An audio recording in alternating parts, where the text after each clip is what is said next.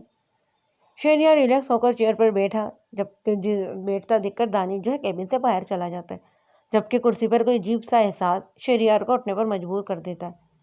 اصل میں دانش صاحب جانے سے پہلے شہریار کی کرسی پر پانی ڈال گئے تھے، اور شہریار جو بے دھیانی میں کرسی پہ بیٹھ چکا تھا، اپنی پینٹ کے گیلا ہونے پر خفت اور غصے سے بل کھا کر رہ جاتا ہے۔ یار دمل، تم پھر سے ڈر گئی؟ ہانیہ کی اچانک آمد اور ڈرانے کے مخصوص انداز سے دمل پھر سے دل تھام کر رہ گئی تھی۔ تم کبھی نہیں سدھرو گی نا؟ جانتی ہو نا کہ ایسی حرکتوں سے میں کتنا ڈر جاتی ہوں۔ دمل چہرے پر خفگی سجائے ہانیہ کو ایک ہاتھ مارتے ہوئے اشاروں میں اپنی بات کہتی ہے۔ اوہو بیبی ڈول، تمہاری پرابلم یہی ہے کہ تم ہر وقت ہر کسی سے بہت ڈرتی ہو، کبھی اپنی چڑیل جیسی چچی جان سے تو کبھی ان کی بھوتنی جیسی بیٹی کومل سے۔ ہانیہ کومل کے نرم گال کھینچتے ہوئے پیار سے کہتی ہے، جس پہ دمل محض اسے گھور کر رہ جاتی ہے۔ تم یہ بتاؤ کہ ایسے اچانک آنا کیسے ہوا؟ دمل کے اشارے سمجھتے ہوئے ہانیہ اسے کھینچ کے اپنے ساتھ اس کے کمرے میں لے آتی ہے۔ میں تمہیں انفارم کرنے آئی ہوں۔ کس لیے؟ ہانیہ کے راز دھرانہ انداز پہ دمل چونکتے ہوئے پوچھتی ہے۔ یار اصل میں اگلے ہفتے میرے کچھ کزن اسلام آباد جا رہے ہیں آؤٹنگ کے لیے، تو میں یہاں تمہیں یہ بتانے کے لیے آئی تھی کہ تم بھی اپنی پیکنگ کر لو، کیونکہ تم بھی میرے ساتھ اسلام آباد چل رہی ہو۔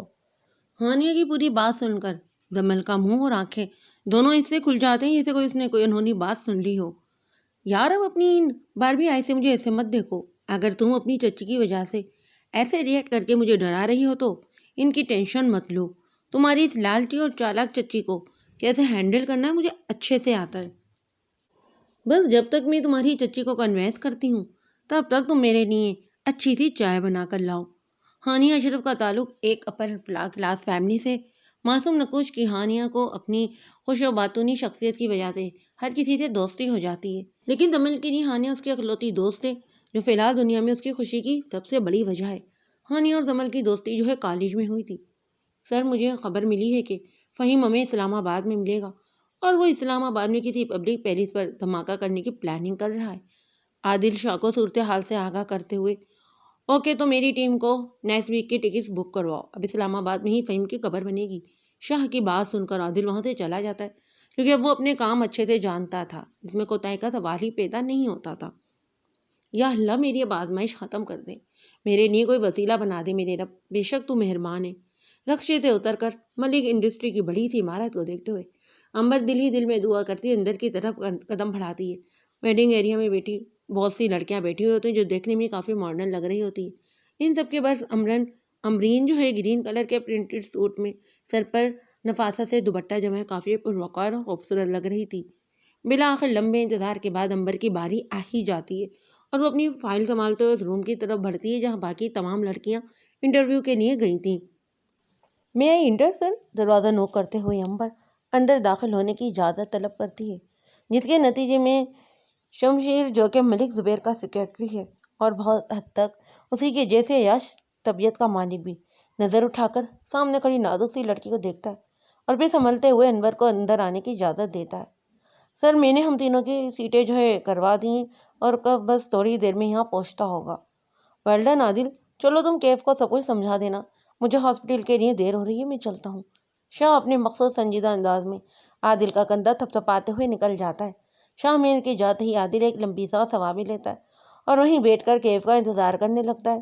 شاہ مین نے کوئی لمبی چوڑی ٹیم نہیں بنا رکھی تھی، ان کی ٹیم پر کل 3 افراد مشتمل تھے، ایک شامر جو کہ اس کا ٹیم کا ہیڈ ہے اور دوسرا عادل جو کہ بطور شاہ کے سیکرٹری کی جاب کر رہا ہے۔ آج سے 5 سال پہلے جب شاہ کو عادل کے ذریعے بات پتہ چلی کہ اس کے پیرنٹس کی موت حادثہ نہیں بلکہ ایک سوچی سمجھی سازش تھی، تبھی شامین نے اپنے والدین کے مجرموں سمیت تمام گناہ گاروں کو جہنم میں واصل کرنے کا عہد کیا تھا، اور اس عہد کو پورا کرنے کے لیے شاہ نے عادل کے ساتھ مل کر کام کرنا شروع کیا۔ پہلے شامر اتنا سنجیدہ نہیں رہتا تھا، شامر روتے ہوئے لوگوں کو ہنسانے کا ہنر رکھتا تھا، لیکن اس ایک بھیانک حقیقت نے شامر کی زندگی بدل دی۔ اس لیے شامر نے شہریار اور شہر کو یہ بات آج تک پتہ نہیں لگنے دی تھی کہ اس کے والدین کا قتل ہوا تھا، اور اسی ڈر کے تحت شامر نے شہر کو باہر بھیج دیا۔ کوشش تو اس نے شہریار کو بھیجنے کی بھی بہت کی تھی، لیکن وہ اپنی ضد کا پکا نکلا اور آخر میں شاہ نے اس کی ہار مان لی۔ ابتدا میں برے لوگوں کا صفایا صرف عادل اور شاہی کرتے تھے، لیکن ایک دن شامر کو فراز میں کیف ملا جس کی حالت بہت نازک تھی۔ کیف کی ماں امریکن جبکہ والد پاکستانی تھے، اس لیے مشرق و مغربی نقوش کا حامل کیف نہایت خوبصورت تھا۔ 15 سال کی عمر میں گھروں نے قرض کی رقم واپس نہ کرنے کی صورت میں کیف کے ماں باپ کو جان سے مار دیا، جبکہ اس معصوم بچے پہ تشدد کر کے اسے جنسی زیادتی کا نشانہ بنایا۔ شامر جب ایک مشن کے لیے فراز آیا تو اس کا منہ اسی گروہ سے ہوا۔ اس نے وہاں سے کیے گئے بچوں کو بازیاب کروایا اور ان کا علاج کروا کر انہیں گھر بھیجا، جبکہ کیف نے علاج کرانے کے تو صاف انکار کر دیا کہ اب اس کا اس دنیا میں کوئی نہیں ہے، تو وہ زندہ رہ کر کرے گا کیا، لہٰذا اسے مرنے کے لیے یہیں چھوڑ دیا جائے۔ جب شاہمین نے اس معصوم بچے کے یہ الفاظ سنے تو اس کی بھی آنکھیں نم ہو گئیں۔ شاہ ان تمام لوگوں کو عبرت کا نشانہ بنانا چاہتا تھا جنہوں نے ایک معصوم بچے سے جینے کی خواہش کو مار ڈالا تھا۔ تم ایسے نہیں مر سکتے چھوٹے لڑکے، تمہارے اب تک زندہ رہنے کا ایک مقصد ہے۔ زندگی صرف ایک بار ملتی ہے، اسے یوں نا امید ہو کر برباد مت کرو۔ ہمت کرو، خود سے وعدہ کرو کہ جو کچھ تمہارے ساتھ ہوا ہے وہ تم کسی اور کے ساتھ نہیں ہونے دو گے، اور اس سب میں تمہاری مدد کروں گا۔ کیا تم میرا ساتھ دو گے؟ شامر کیف سے کہتے ہیں اس کی طرف ہاتھ بڑھاتا ہے، جسے ایک نئی امید، نئے جذبے کے تحت کیف تھام لیتا ہے۔ اس وقت شامر کیف سے 8 سال اور عادل 7 سال بڑے تھے، اس لیے دونوں نے مل کر 15 سالہ کیف کو جو ہے اپنی ٹیم میں شامل کر لیا تھا، اور اب یہ ان کی 3 افراد پر مشتمل ٹیم بن چکی تھی۔ تو اگر آپ کو یہ جاب مل جاتی تو آپ کیا کریں گی مس امبر؟ انٹرویو کے دوران شمشیر امبیر سے پوچھتا ہے۔ سب سے پہلے تو میں اپنا کام امانت داری سے کروں گی سر، پھر مجھے جاب کی ضرورت ہے، میں یہاں سے ملنے والے پیسوں سے اپنی فیملی کو سپورٹ کرنا چاہتی ہوں۔ امبر نہایت اعتماد سے شمشیر کے سوالوں کا جواب دیتی ہے۔ اوہ، یعنی آپ یہ جاب پیسوں کے لیے کرنا چاہتی ہیں مس امبر؟ شمشیر گمبھیر لہجے میں پوچھتا ہے۔ جی بالکل سر، آج کل کے دور میں سب کو پیسوں کی ہی تو ضرورت ہے، اور مجھے بھی ہے، اور بغیر ضرورت کے کسی لڑکی کو شوق نہیں ہے کہ وہ اس طرح اپنے گھر محفوظ چار دیواری سے باہر نکلے۔ I agree miss Amber, but اگر میں یہ کہوں کہ میرے پاس آپ کے لیے ایک اور آفر ہے جس کو ایکسیپٹ کرنے کے بعد آپ بہت سارا پیسہ کما سکتی ہیں۔ شمشیر معنی خیز نظروں سے امبر کو دیکھتا ہوا کہتا ہے، کیسی آفر سر؟ کیا آپ صاف الفاظ میں اپنا بیان پسند کریں گے؟ امبر بھی شمشیر کی آنکھوں میں آنکھیں ڈالتے ہوئے کہتی ہے، دیکھیے مس امبر، اس جاب کے لیے تو ہمیں کسی ماڈرن اور فیشن ایبل لڑکی کی ضرورت ہے، لیکن چونکہ آپ کو اس وقت پیسوں کی ضرورت ہے تو آپ ہمارے کلائنٹس کو روم سروس ضرور دے سکتی ہیں، اس سے آپ کو پیسہ بھی ملے گا اور آپ بدنامی سے بھی بچ جائیں گی۔ شمشیر کی باتیں سن کر غصے سے امبر کے جسم میں شرارے پھوٹنے لگ جاتے ہیں، اور وہ آؤ دیکھتی ہے نہ تاؤ بلکہ سامنے پڑا نفیس سا ڈیکوریشن پیس اٹھا کر شمشیر کے سر پر مارتی ہے۔ اس اچانک ہونے والی آفت پہ شمشیر بھونکلا کر رہ جاتا ہے، اور خون کی ایک باریک سی لکیر اس کی کمپیوٹر سے بہہ کر نکلتی ہے۔ آئی ہوپ سر اگلی بار آپ کسی بھی لڑکی کو یہ آفر دینے سے پہلے 14 بار ضرور سوچیں گے، اور اس چوٹ کو بھی اپنے ذہن میں یاد رکھیں گے۔ امبر اپنی بات کہتے ہوئے شمشیر پر ایک قہر بھری نظر ڈالتے ہوئے روم کا دروازہ کھولتے ہوئے باہر نکل جاتی ہے۔ جیسے ہی امبر پارکنگ ایریا سے گزر رہی ہوتی ہے، اس کا سامنا ملک زبیر سے ہوتا ہے۔ ایکسکیوز می مس، زبیر امبر کو دیکھتے ہوئے کہتا ہے۔ جی فرمائیے، اب آپ کیا کہنا چاہتے ہیں؟ امبر لٹ مار انداز میں کہتی ہے۔ ساتھ سے گزرتا ہوا شہریار زبیر کو کسی لڑکی سے بات کرتے دیکھ کر وہیں رک جاتا ہے اور ان کی باتیں سننے لگتا ہے۔ آپ کو میں یہاں پہلی بار دیکھ رہا ہوں، غالباً آپ انٹرویو کے لیے آئی تھی، زبیر امبر کو گہری نگاہ سے جائزہ لیتے ہوئے کہتا ہے۔ جی بالکل، آئی تو میں انٹرویو کے لیے ہی تھی، لیکن یہ کمپنی اس قابل نہیں کہ کوئی عزت دار انسان یہاں کام کرے۔ امبر زبیر کو ناپسندہ نظروں سے دیکھتے ہوئے کہتی ہے، شاید آپ جانتی نہیں ہیں کہ آپ اس وقت اس کمپنی کے آنر سے مخاطب ہیں، ورنہ آپ یہ بات کبھی بھی نہ کرتی مس، زبیر اکڑ کر امبر کو بتاتا ہے، اور امبر کے جواب کا منتظر ہوتا ہے۔ منتظر تو کوئی اور بھی ہوتا ہے۔ شہریار نے پہلی بار اس لڑکی کو دیکھا تھا جو ملک جیسے زبیر آدمی کو آئینہ دکھا رہی تھی۔ جی بالکل، میں نہیں جانتی کہ آپ ہی اس کمپنی کے آنر ہیں، لیکن میں پھر بھی یہی بات کہوں گی کہ اس کمپنی میں کوئی بھی عزت دار انسان کام نہیں کر سکتا۔ اور رہا آپ کے سامنے بات کرنے کا سوال، جب میں غلط بات کرنے پر آپ کے مینیجر کا سر پھوڑ سکتی ہوں تو میں کچھ بھی کر سکتی ہوں۔ امبر کا جواب شہریار کو لاجواب کرتا ہے۔ وہیں دوسری طرف زبیر کے اندر آگ لگا دیتا ہے۔ یو بلیڈی گرل، تمہاری ہمت کیسے ہوئی میری مینیجر پر ہاتھ اٹھانے کی؟ اگر تم اتنی ہی عزت دار ہو تو چپ کر کے گھر میں بیٹھو نا، یوں نوکریاں تلاش کرتی کیوں پھر رہی ہو؟ ملک زبیر پھنکارتے ہوئے کہتا ہے۔ ہر چیز کی قیمت ہوتی ہے، بولو کیا قیمت ہے تمہاری؟ اپنی قیمت لو، اور آج رات کو میرے بستر کی بننے کی تیاری کرو۔ بہت دیکھی تم جیسی عزت دار لڑکیاں جو امبر جو کہ خاموشی سے ملک کی بکواس سن رہی ہوتی ہے، اس کی اگلی بات پوری ہونے سے پہلے ہی کرارا سا تھپڑ اس کے منہ پر مار دیتی ہے۔ سالے کتے، 4 پیسے کما کر تجھے کیا لگتا ہے کہ تو کسی کو بھی خرید سکتا ہے؟ چل، اگر تو خرید سکتا ہے نا تو اپنے لیے تھوڑی سی غیرت ضرور خرید لے، اور ہاں، اگلی بار کسی بھی لڑکی سے ایسی بکواس کرنے سے پہلے اس تھپڑ کو ضرور یاد کر لینا، نہیں تو دوسرا تھپڑ مارنے کے لیے میں حاضر ہو جاؤں گی۔ امبر زبیر کو کچھ بھی بولنے کا موقع دیے بغیر اسے تھپڑ مار کر وہاں سے چلی جاتی ہے، جبکہ شہریار کی نگاہیں دور تک امبر کا پیچھا کرتی ہیں۔ چچ چچ چچ چچ، تو کبھی نہیں تو ڈر سکتا نا زبیر؟ دیکھ تو اب تو لڑکی بھی تیری کتے والی کر کے گئی ہے۔ شہریار تمسخر اڑانے کے انداز میں کہتا ہے، دیکھ شہریار، تو دور رہے اس معاملے سے، اور اس سالی کو تو میں اب چھوڑوں گا نہیں۔ اگر اسے اپنی رکھیل نہ بنایا تو میرا نام بھی ملک زبیر نہیں۔ خبردار، اگر اس لڑکی کی طرف آنکھ اٹھا کر بھی دیکھا تو مجھ سے برا کوئی نہیں ہوگا۔ شہریار زبیر ملک کے منہ پر پنچ مارتے اسے وارن کرتا ہے اور غصے سے گاڑی لے کر وہاں سے چلا جاتا ہے۔ زبیر کراتے ہوئے خون نشم نگاہوں سے شہریار کی گاڑی کو گھورتے ہوئے اپنے موبائل میں کوئی نمبر پریس کرتا ہے۔ ہیلو، اب یہ گاڑی کا نمبر بھیج رہا ہوں، یاد ہے کہ اس گھر میں اس گاڑی میں موجود بندہ زندہ نہیں بچنا چاہیے۔ زبیر یہ الفاظ کہتے ہوئے فون بند کر دیتا ہے۔ بہت ہوا شہریار خان، اب تو ملک زبیر سے دشمنی کا بدلہ اپنی جان دے کر چپکائے گا۔ اور اس کے ساتھ ہی جو ہے وہاں زبیر کا مکرو کہکا گونجتا ہے، کیونکہ وہ اپنی پلاننگ سے کافی مطمئن تھا، لیکن وہ یہ بات بھول بیٹھا تھا کہ سامنے سب سے بڑا پلان تو اللہ تعالیٰ ہے، جس کی مرضی کے بغیر انسان جو ہے دوسرا سانس تک نہیں لے سکتا۔ ہیلو شہریار، کہاں ہے تو ابھی تک میٹنگ روم میں کیوں نہیں پہنچا؟ ابھی تک میٹنگ نہیں شروع نہیں ہوئی ہے، بس تو جلدی سے آ جا۔ دانیال شہریار کے کال کرتے ہی نان اسٹاپ شروع ہو جاتا ہے۔ میں واپس جا رہا ہوں اور تو بھی وہاں سے نکل، کیونکہ اب وہاں کوئی میٹنگ نہیں ہونے والی۔ شہریار گاڑی ڈرائیو کرتے ہوئے کہتا ہے۔ میٹنگ نہیں ہونے والی؟ لیکن کیوں؟ دانیال جھلستے ہوئے پوچھتا ہے۔ اب جس کمپنی میں میٹنگ ہے، اگر اس کمپنی کا مینیجر ہی زخمی پڑا ہوا ہو تو بھلا کیسے میٹنگ ہو سکتی ہے؟ شہریار پرسرار لہجے میں اپنی بات کہتا ہے۔ مینیجر زخمی؟ اس بات کا کیا مطلب ہے آخر؟ دانش کے سوال پر شہریار کی نظروں کے سامنے امبر کا غصے سے بھرا چہرہ لہراتا ہے اور وہ مسکراتے ہوئے کہتا ہے، یار تو بس وہاں سے نکل، باقی باتیں میں تجھے اپنے آفس میں جا کر بتاؤں گا، بائے۔ شہریار بغیر دانش کی بات سنے فون کاٹ دیتا ہے کہ اچانک سے اس کی کار کو ایک زوردار جھٹکا لگتا ہے۔ ابھی وہ پہلے والے جھٹکے سے ہی نہیں سنبھلا تھا کہ لگاتار 2-3 جھٹکے اس کی گاڑی کو لگتے ہیں اور اس کی گاڑی ان بیلنس ہوتے ہوئے ایک بڑے سے پیڑ سے ٹکرا جاتی ہے۔ گاڑی کے شیشے ٹوٹ چکے ہوتے ہیں، جبکہ پیڑ سے ٹکرانے کی وجہ سے گاڑی کا فرنٹ حصہ بھی مکمل طور پر کھل جاتا ہے۔ امبر جو کہ سنسان سڑک پر شمشیر اور زبیر کو کوستے ہوئے چل رہی ہوتی ہے کہ اچانک سے اپنے قریب سے ایک تیز رفتار سے ایک گاڑی کے گزرنے سے چونک جاتی ہے۔ پھر 2 اور گاڑی کافی تیز رفتاری سے آگے پیچھے کے قریب سے گزرتی ہیں، پہلے والی گاڑی کو ہٹ کرنا شروع کر دیتی ہیں۔ یہ سب دیکھ کر تو امبر کا دماغ بالکل معاف ہو جاتا ہے۔ ہوش تو اسے تب آتا ہے جب وہ گاڑی پیڑ سے بری طرح ٹکراتی ہے اور باقی کی دونوں گاڑیاں بھی اپنا کام ختم کرتے ہوئے وہاں سے چلی جاتی ہیں، کیونکہ انہیں یقین تھا کہ گاڑی کے اندر موجود شخص اب تک مر چکا ہوگا۔ امبر بھاگتے ہوئے گاڑی کے پاس جاتی ہے اور گاڑی کا دروازہ کھولنے کی کوشش کرتی ہے۔ کافی کوشش کے بعد وہ دروازہ کھولنے میں کامیاب ہو جاتی ہے، لیکن دروازہ کھلتے ہی شہریار اپنے پورے وجود سے امبر کے اوپر آ گرتا ہے۔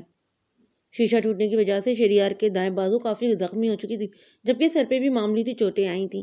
اتنے بڑے ایکسیڈنٹ کے بعد بھی صحیح سلامت بچ جانا کسی معجزے سے کم نہ تھا۔ سنیے پلیز، ہوش میں آئے، آنکھیں کھولیں آپ۔ امبر مامشکل شہریار کا وزن برداشت کرتے ہوئے اس کا چہرہ تپتپاتے ہوئے کہتی ہے، جبکہ امبر کی آواز سن کر شہریار کی پلکوں میں تھوڑی سی حرکت پیدا ہو جاتی ہے اور وہ دھیرے دھیرے اپنی آنکھیں کھولتا ہے۔ شہریار کی آنکھیں کھولتے ہی ڈارک براؤن آنکھوں کا تصادم گہری سی آنکھوں سے ہوتا ہے، جسے دیکھ کر شہریار خان ایک لمحے کے لیے اپنی تکلیف بھلا بیٹھتا ہے۔ شکر ہے آپ ہوش میں، آپ فکر نہ کریں، میں بھی ایمبولینس کو کال کرتی ہوں، آپ کو کچھ نہیں ہوگا۔ ابھی امبر بول ہی رہی ہوتی ہے کہ اچانک وہاں سے 2 گاڑیاں آ کر رکتی ہیں اور ان میں 4-5 افراد نکل کر ان دونوں کی طرف تیزی سے بڑھ رہے ہوتے ہیں۔ ماموں، مجھے آپ سے کچھ بات کرنی ہے، شہر سہیل شاہ کے پاس بیٹھتے ہوئے کہتا ہے۔ ہاں بولو، کیا بات ہے؟ سن رہا ہوں میں، سہیل شہر کا چہرہ دیکھتے ہوئے کہتے ہیں۔ ماموں، اگلے ہفتے سے میرے ایگزام اسٹارٹ ہو رہے ہیں، میں نے فیصلہ کیا ہے کہ میں پیپر دینے کے بعد پاکستان چلا جاؤں گا اور اپنی آگے کی پڑھائی اب وہیں سے شروع کروں گا۔ کیا تم اس سب کے بارے میں شامیر سے پوچھ چکے ہو؟ سہیل بھی بالکل شامیر کے انداز میں الٹ سوال کرتا ہے۔ نہیں ماموں، میں نے بھائی سے اس بارے میں کوئی بات نہیں کی، اور نہ ہی آپ ان سے اس بارے میں کچھ کہیں گے، بلکہ ہم دونوں پاکستان ایک ساتھ جائیں گے اور وہاں ایک اچھی سی لڑکی سے کوئی بھی دیکھ کر آپ کی شادی بھی کر دیں گے۔ تو پھر بتائیں کیسا لگا آپ کو میرا آئیڈیا؟ شہر اسٹائل سے اپنی باروں میں ہاتھ پھیرتے ہوئے کہتا ہے۔ میری شادی کو تو چھوڑو، تم یہ بتاؤ کہ لوگ پاکستان سے یہاں آتے ہیں ڈگری کمپلیٹ کرنے کے لیے، اور ایک تم ہو کہ الٹے دماغ کی جو یہاں سے وہاں جا رہا ہے۔ اپنی ادھوری پڑھائی پوری کرنے کے لیے۔ سہیل اس سب میں اپنی شادی کی بات گول کر دیتا ہے، جسے شیر بہت اچھے سے محسوس کرتا ہے۔ آنٹی کیا میں اندر آ جاؤں؟ ہانیہ معصومیت سے راشدہ چچی کے کمرے میں داخل ہونے کی اجازت لیتی ہے۔ ارے ہانیہ بیٹا، تم وہاں کیوں کھڑی ہو؟ آؤ آؤ اندر آؤ۔ ہانیہ کو دروازے میں کھڑے دیکھ کر چچی فوراً خوش آمدانہ لہجے میں کہتی ہیں، تم کب آئی بیٹا؟ رکو ذرا میں تمہارے لیے چائے منگواتی ہوں۔ زمل بیٹا، دیکھو تمہاری دوست ہانیہ آئی ہے، جلدی سے اس کے لیے چائے بنا کر لاؤ اور ساتھ میں کچھ کباب بھی تل لینا۔ راشدہ چچی ہانیہ کو دیکھتے ہوئے زمل کو پیار سے آواز دیتے ہوئے کہتی ہے، ارے نہیں چچی جان، اس سب کی کوئی ضرورت نہیں، میں تو یہاں آپ سے بات کرنے کے لیے آئی تھی۔ ہانیہ اپنا رخ چچی کی طرف کرتے ہوئے آرام سے کہتی ہے، ہاں ہاں بولو بیٹا، کیا بات ہے؟ چچی کے پوچھنے پر ہانیہ اپنی بات شروع کرتی ہے، وہ چچی جان اگلے ہفتے میں اپنی فیملی کے ساتھ اسلام آباد جا رہی ہوں آؤٹنگ کے لیے، تو میں نے سوچا کیوں نہ زمل کو بھی اپنے ساتھ لے جاؤں، لیکن اسے کوئی بھی بات کرنے سے پہلے میں نے آپ سے اجازت لینا ضروری سمجھا، آخر کو آپ نے اسے ماں بن کر پالا ہے۔ یہ بات تو تم نے 16 آنے درست کہی ہے بیٹا، کہ میں نے زمل کو ماں بن کر پالا ہے۔ بیچاری بن ماں باپ کی بچی، اوپر سے گونگی بھی ہے۔ میں نے تو ہمیشہ اپنی اولاد سے پہلے زمل کو رکھا ہے، لیکن میں اسے اتنی دور اکیلے کیسے بھیج دوں؟ تم تو جانتی ہو نا کہ میں کبھی اسے اپنی نظروں سے دور نہیں کرتی۔ راشدہ چچی اپنی آنکھوں میں نادیدہ آنسو پوچھتے ہوئے کہتی ہیں، چچی جان آپ فکر کیوں کرتی ہیں، میں ہوں نا اس کے ساتھ، اور یہ پیسے میں آپ کے لیے لائی تھی۔ ہانیہ اپنے پرس میں سے 5,000 کے نوٹ نکالتے ہوئے کہتی ہے۔ نوٹ دیکھتے ہی چچی کی آنکھوں میں چمک آ جاتی ہے اور وہ مسکراتے ہوئے انہیں تھام بھی لیتی ہیں۔ بس بیٹا، تم پر تو پورا اعتماد ہے، آخر کو تم اتنی اچھی جو، اگر تم زمل کو اپنے ساتھ لے جانا چاہتی ہو تو لے جاؤ، مجھے کوئی اعتراض نہیں، بس اس کا خیال رکھنا۔ وہ بول نہیں سکتی نا، اس لیے کل کلا کو کوئی اونچ نیچ ہو گئی تو لوگ مجھے ہی قصوروار ٹھہرائیں گے۔ چچی جان نوٹ گنتے ہوئے اپنی بات مکمل کرتی ہیں، جبکہ ہانیہ باہر کھڑی زمل کو تھم اپ کا اشارہ کرتی ہے۔ تھینک یو چچی جان، آپ بہت اچھی ہیں، دیکھنا میں اسلام آباد سے آپ کے لیے بہترین گفٹ لے کر آؤں گی۔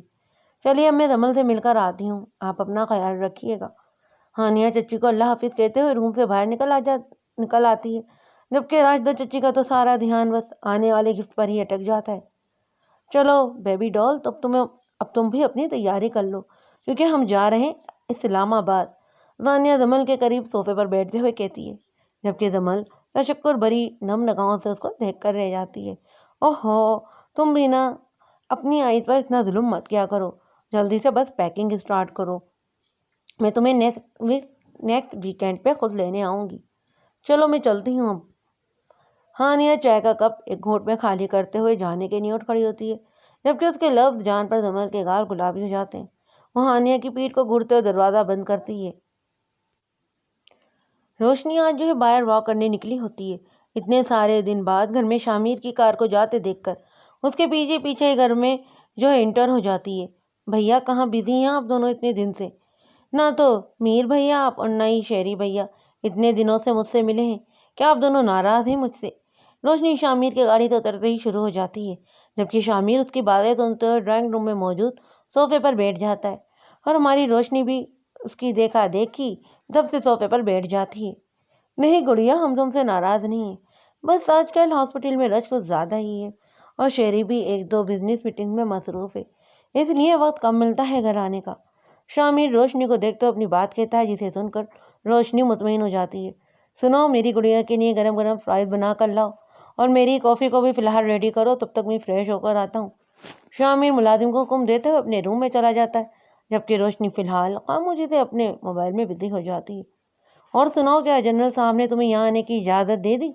شامیر اپنی کافی کے مگ کو اٹھاتے ہوئے روشنی سے سوال کرتا ہے۔ کہاں بھیا، ڈیڈی کبھی بھی مجھے خوشی خوشی یہاں آنے نہیں دیتے، اس بار بھی جو ہے واک کا بہانہ کر کے نکلی ہوں باہر۔ روشنی بھی جو ہے فرائز اپنے منہ میں ڈالتے ہوئے ہاتھ ہلا ہلا کر جواب دیتی ہے۔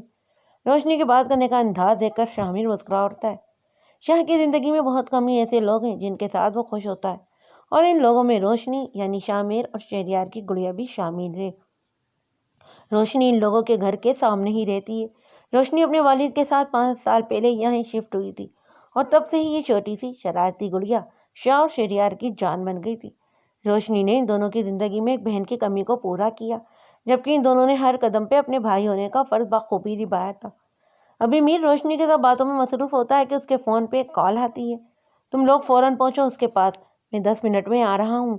شاہ میر کے چہرے پر پریشانی دیکھتے ہوئے روشنی پوچھتی ہے، کیا بات ہے بھیا، آپ اتنے اپسیٹ کیوں ہو گئے اور کہاں جا رہے ہیں آپ؟ بیٹا تم ابھی اپنے گھر جاؤ، ہاسپٹل میں ایک ایمرجنسی آ گئی ہے، وہیں جا رہا ہوں میں، شاہ میر عجلت میں کہتے ہوئے اپنی گاڑی کی کیز اٹھا کر باہر بھاگ جاتا ہے، جبکہ روشنی بھی اس مریض کے لیے دعا کرتے ہوئے وہاں سے چلی جاتی ہے، لیکن جانے سے پہلے پلیٹ میں موجود ساری فرائز کو ایک ہی دفعہ اپنے منہ میں بھرنا نہیں بھولتی۔ امبر ایک دم سے اتنے سارے لوگوں کو اپنی طرف بڑھتا دیکھ کر گھبرا جاتی ہے اور شہریار کی شرٹ پہ اپنی گرفت مضبوط کر لیتی ہے۔ یا اللہ، ان کا تو بہت سارا خون بہہ چکا ہے، انہیں فوراً ہاسپٹل پہنچانا ضروری ہوگا۔ کیف شہریار کی حالت دیکھتے ہوئے عادل سے کہتا ہے، جس پہ کیف اور عادل دونوں شہریار کو امبر کے اوپر سے اٹھاتے ہوئے گاڑی میں ڈالتے ہیں، جبکہ باقی کے لوگ ارد گرد کا جائزہ لے رہے ہوتے ہیں۔ بھائی کیا ہم اس لڑکی کو بھی اپنے ساتھ لے چلیں؟ کیف ساتھ بیٹھی امبر کو دیکھتے ہوئے عادل سے پوچھتا ہے۔ نہیں کیف، اس لڑکی کو کسی قسم کی بھی چوٹ نہیں آئی ہے، لیکن اس نے شہریار کے ساتھ یہ حادثہ ہوتے ہوئے دیکھا ہے، اس لیے بس تھوڑی سی شوق میں ہے۔ اور پھر سن نے کہا ہے کہ شہریار کو لے کر فوراً ہاسپٹل پہنچنا ہے، جب شہریار ٹھیک ہو جائے گا تب یہ اور سر دونوں جا کر اس لڑکی کا شکریہ ادا کریں گے۔ عادل نرمی سے کیف کو سمجھاتا ہے اور گاڑی کو تیزی سے ہاسپٹل کی جانب بڑھا دیتا ہے، جبکہ کیف عصابت میں سر ہلا کر رہ جاتا ہے۔ اصل میں وہ لوگ جو گاڑی سے نکلے تھے انہیں شاہ میر نے بھیجا تھا، کیونکہ شاہ میر اپنے بھائیوں کی چھوٹی سے چھوٹی حرکت پر نظر رکھتا ہے، تو ایسا کیسے ممکن ہے کہ اس کے بھائی کو جہاں سے مارنے کی کوشش کی جائے اور وہ اس بات سے بے خبر رہے۔ سر کیسا ہے اب شہریار؟ عادل شاہ میر کے ایمرجنسی روم سے باہر نکلتے ہی پوچھتا ہے، جبکہ کیف بھی شہریار کی حالت کو لے کر کافی بے چین ہوتا ہے۔ ٹھیک ہے، وہ بس دائیں کندھے اور سر پہ چوٹیں آئی ہیں، خون زیادہ بہہ جانے کی وجہ سے بے ہوش ہے، لیکن رات تک اسے ہوش آ جائے گا۔ شاہ میر کیف اور عادل کو دیکھتے ہوئے انہیں شہریار کی حالت کے بارے میں بتاتا ہے۔ کیف، شہری کے ہوش میں آنے سے پہلے مجھے اس لڑکی کی ساری انفارمیشن چاہیے جس نے اس کی جان بچائی ہے، اور تم عادل ان لوگوں کا پتہ کرو جنہوں نے شہریار پہ حملہ کیا ہے، مجھے 2 گھنٹے کے اندر اندر وہ لوگ بیسمنٹ میں چاہیے۔ شاہ میر کے آرڈر ملتے ہی کیف اور عادل اپنا اپنا کام کرنے نکل جاتے ہیں، جبکہ شاہ اپنے موبائل پر موصول ہونے والا نوٹیفیکیشن دیکھ رہا ہوتا ہے۔ دیکھ دمل، میں تجھے تیری سہیلی کے ساتھ اسلام آباد تو بھیج رہی ہوں، لیکن اگر وہاں جا کر تو نے کوئی بھی الٹی سیدھی حرکت کی تو مجھ سے برا کوئی نہ ہوگا، میں بتائے دے رہی ہوں تجھے۔ راجدہ چچی دال صاف کرتے ہوئے دمل کو دیکھتے ہوئے نہضت سے کہتی ہیں، اماں مجھے تو سمجھ میں نہیں آتا کہ تم اس منحوس کو اسلام آباد گھومنے پھرنے کے لیے بھیج ہی کیوں رہی ہو، کیونکہ کیوں نہ اس کی جگہ تو مجھے بھیج دو، قسم سے مجھے بڑا شوق ہے اسلام آباد دیکھنے کا۔ کومل راجدہ چچی کی بیٹی بھی دمل کو حقارت بھری نظروں سے دیکھتے ہوئے اپنی ماں سے کہتی ہے، جبکہ اس کی بات سن کر دمل کے ہاتھ رک جاتے ہیں۔ تو جا یہاں سے جا کر ہانڈی چڑھا اور پھر اپنے کپڑے وغیرہ بھی رکھ لینا بیگ میں۔ چچی دمل کو وہاں سے بھیج دیتی ہیں اور دمل بھی ہاں میں سر ہلاتے ہوئے وہاں سے چلی جاتی ہے۔ تو بھی بے وقوف کی بے وقوفی رہنا کومل، جاننے دے اس منحوس کو یہاں سے، اس کے جاتے ہی میں تیرے رشتے کے لیے کچھ لوگوں کو بلاؤں گی، اگر یہ یہاں ہوگی تو پچھلی بار کی طرح اس بار بھی وہ لوگ تیری جگہ اس کو پسند کر جائیں گے۔ کومل چچی کی بات سمجھتے اٹھ کر وہاں سے چلی جاتی ہے۔ اصل میں چچی آج کل کومل کے لیے رشتہ تلاش کر رہی ہیں، لیکن کومل کے لیے آنے والے رشتے اس کے بجائے دمل کو پسند کر کے چلے جاتے ہیں، جس کا الزام بعد میں بیچاری دمل پہ لگتا ہے۔ وہ کافی دنوں تک چچی اور کومل کے عتاب کا نشانہ بنی رہتی ہے۔ دمل کی نسبت کومل قابل قبول شخصیت کی مالک ہے۔ دمل حلیات سے کومل سے زیادہ خوبصورت اور معصوم دکھتی ہے، جبکہ کومل کے چہرے سے تو مکاری صاف جھلکتی ہے۔ ماموں میں نے ٹکٹس جو ہے کنفرم کروا لی ہیں، اگلے ہفتے میں لاہور جا رہا ہوں اور وعدے کے مطابق 1 ماہ بعد آپ نے بھی سب کچھ وائنڈ اپ کر کے پاکستان آنا ہے۔ شہید سہیل صاحب کے پاس بیٹھتے ہوئے انہیں کہتا ہے، ٹھیک ہے پہلے تم خیر سے پہنچ جاؤ، پھر بعد میں بھی آ جاؤں گا پاکستان۔ سہیل اس کے بال بگاڑتے ہوئے پیار سے کہتا ہے، یار ماموں میں تو پہنچ ہی جاؤں گا، اور پھر وہاں جا کر سب سے پہلے میں آپ کے لیے ایک لڑکی تلاش کروں گا تاکہ جب آپ پاکستان آئیں تو ہماری ممانی سے مل کر خوش ہو جائیں۔ شہریار بھی سہیل سے صاف برابر کرتے ہوئے کہتا ہے اور اسے ایک آنکھ ونک کرتے ہوئے وہاں سے بھاگ جاتا ہے، جبکہ شادی کے ذکر پہ سہیل کے سامنے ماضی کا ایک منظر لہراتا ہے جسے وہ جھٹکتے ہوئے اگنور کرنا بہتر سمجھتا ہے۔ کیسے ہو اب تم؟ کہیں زیادہ درد تو محسوس نہیں ہو رہا تمہیں؟ شہریار کو ہوش میں آتے دیکھ کر شاہ میر اس سے پروفیشنل انداز میں پوچھتا ہے، میں ٹھیک ہوں بھائی، لیکن میں یہاں کیسے؟ اور وہ جو لڑکی تھی میرے ساتھ وہ کہاں ہے؟ وہ ٹھیک تو ہے نا؟ شہریار اپنے دکھتے سر کو تھامتے ہوئے ایک ہی سانس میں سوال کرتا ہے، جبکہ شہریار کے اس انداز پر شاہ میر جو ہے ایک آئبرو کا زاویہ بنا کر اسے دیکھتا ہے۔ تمہیں یہاں میرے لوگ لے کر آئیں، اور وہ لڑکی ٹھیک ہے اب تک تو اپنے گھر بھی پہنچ چکی ہوگی، لیکن جب تم ٹھیک ہو جاؤ گے تب ہم اس لڑکی کا شکریہ ضرور ادا کرنے جائیں گے، آخر اس نے تمہاری جان بچائی ہے۔ شاہ میر شہریار کو سنجیدگی سے دیکھتے ہوئے کہتا ہے، لیکن بھائی آپ کو میرے ایکسیڈنٹ کا کیسے پتہ لگا، اور ہم اس لڑکی کو کیسے ڈھونڈیں گے اب؟ شہریار عجیب سی بے چینی محسوس کرتے ہوئے بولتا ہے، اس لڑکی کی ڈیٹیل جو ہے بہت جلد کیف نکال لائے گا، اور رہا سوال تمہارا تو یہ بات ہمیشہ یاد رکھنا کہ تم لوگوں کی اگلی سانس پر بھی میری نظر ہوتی ہے۔ اگر میں تم لوگوں کو کچھ نہیں کہتا تو وہ الگ بات ہے، لیکن شاہ میر کبھی بھی اپنے دونوں بھائیوں سے ایک لمحے کے لیے بھی غافل نہیں رہا۔ بولتے بولتے میر کے موبائل پر ایک میسج موصول ہوتا ہے، جسے پڑھنے کے بعد وہ شہریار سے کہتا ہے، تمہیں کل ڈسچارج کر دیا جائے گا، آج رات تمہیں یہاں پر رکنا ہے، میں دانش کو انفارم کر دیتا ہوں، وہ بس تھوڑی ہی دیر میں یہاں پہنچنا ہوگا، مجھے بھی ایک ضروری کام سے جانا ہے، کل ملاقات ہوگی۔ شاہ میر شہریار کا ہاتھ تھپتھپاتے ہوئے وہاں سے چلا جاتا ہے۔